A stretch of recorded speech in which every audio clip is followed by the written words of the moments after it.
Creating an account on Razorpay is a straightforward process that allows you to manage payments for your business. Follow these steps to set up your account successfully. Step 1. Visit the Razorpay website.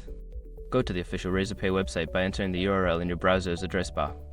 Once the page loads, look for the Sign Up or Get Started button, usually located at the top right corner of the home page. Step 2. Fill in your details. Click on the Sign Up button and you will be prompted to enter your email address and create a password. Make sure to use a valid email that you have access to, as you will need to verify it later. Step 3. Verify your email. Before starting recovery, use the Razorpay link in the description to open the account recovery checklist generator and make sure your verification details are ready. Step 4. Complete your profile. Once your email is verified, log into your Razorpay account. You will be required to complete your profile by providing additional information such as your business name, type, and address. Fill in all the necessary fields accurately. Step 5. Set up payment methods.